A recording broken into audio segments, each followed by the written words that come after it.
interest, you expand your readership.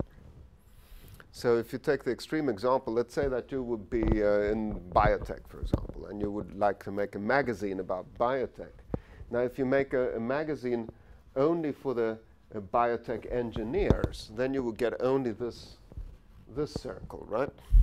But if you would make a magazine about biotech innovation, that's also about that also appeals to the researchers and the and sort of the public part and the decision makers, you will get much larger readership. And it has been shown also that it works this way. So there was a guy in Sweden who started a publication because there was no biotech publication there before. And he, through this approach, he actually got a much larger readership than he would have got if he would have made a traditional trade publication.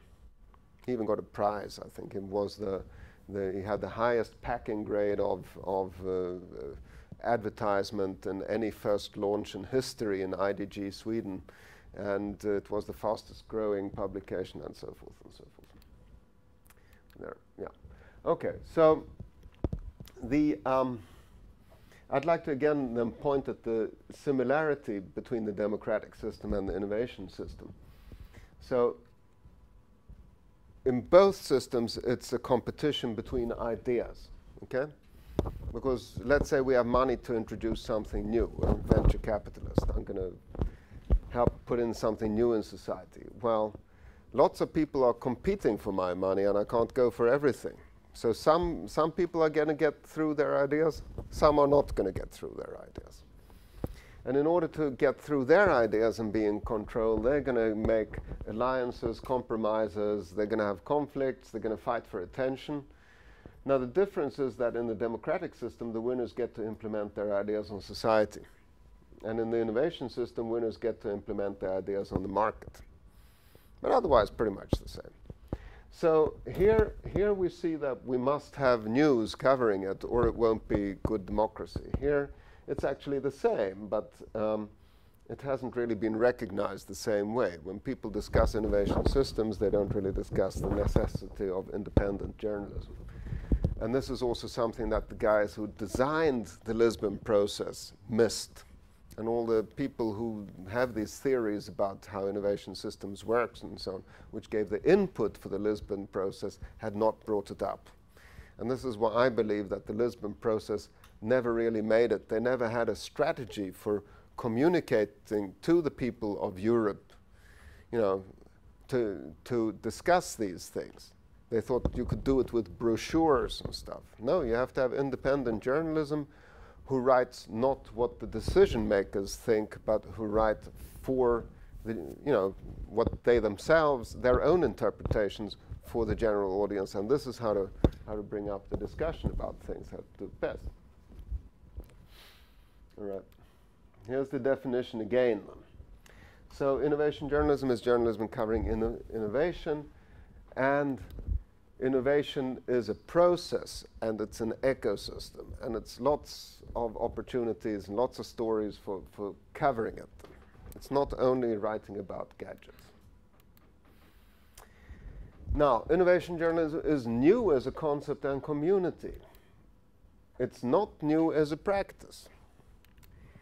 But the expression innovation journalism was coined as late as in 2003. I did a Google search then on business journalism, technology journalism, and innovation journalism. And I think business journalism got something like 16,000 hits in those days. Technology journalism, I think, was about 7,000. Innovation journalism, 0. So nobody had really thought of, you know, even though journalism covering innovation intuitively is called innovation journalism, nobody had really thought of that as a concept. So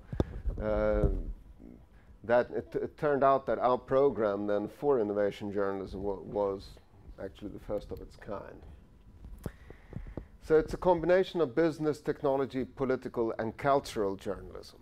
In order to understand the process of how a new idea reaches out to people in the form of a product or a service or something else, you have to understand all the game around that process.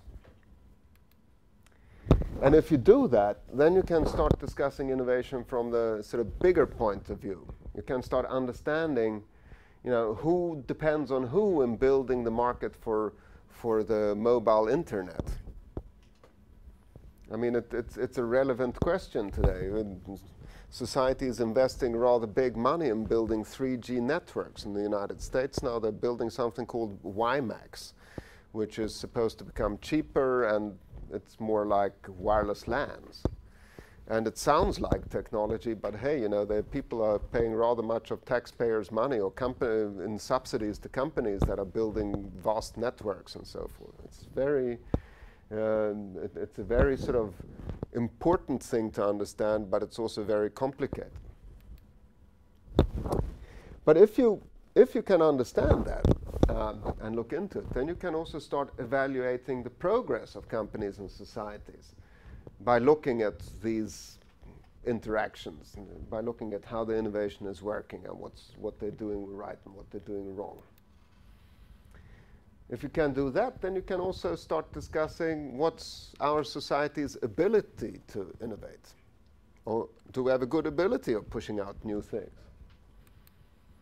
And then, if you can do that, then you can also start working as a watchdog and saying who's giving us real stuff here and who's giving us just some hot air. And if you go back to the past IT bubble, I mean, there was rather much hot air there that went undetected by the journalists, to put it mildly. And now when we are sort of getting into a hot economy again, it's going to be the same thing again. I mean, now clean tech is in. I can promise you there is a lot of hot air in clean tech. Doesn't mean I'm against clean tech. But there's good clean tech, and there are people who come with initiatives that just actually is nothing. And it's a bit up to the journalists to see what is what there.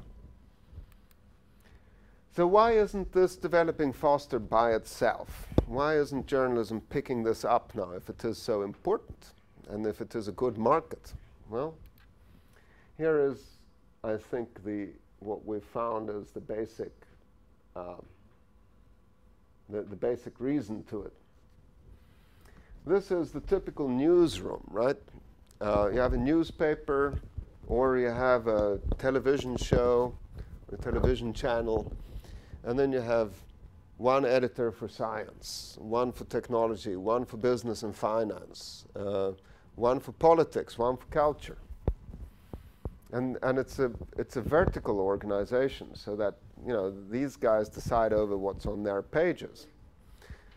And then each of them can decide that they want to cover innovation in part. So here is innovation coverage today. Now what I've been talking about, the process of innovation, to cover that goes across this. So if you're a journalist and you want to write a story about the process of innovation, it can be a very compelling story. But when you come to your editor, they'll say, hey, but we don't really do that type of story. It's a good story, but it doesn't really fit into what we're doing. And if you're working for the technology editor, you will sort of you would chop off the ends here somewhere and get in some piece there. Because no editor really wants to bump into some colleague in the corridor that say, why are you running my stories in your section? And this might sound like a silly reason, but this is really, this is very much what decides it. And it's not only in the news industry. This is sort of a classic picture in any traditional industry where you have built up a vertical production line organization. They will get difficulties to change. You can notice also that it is a conservative industry. In journalism, one is often suspicious of the new stuff that comes. And when we, I think it was 2 years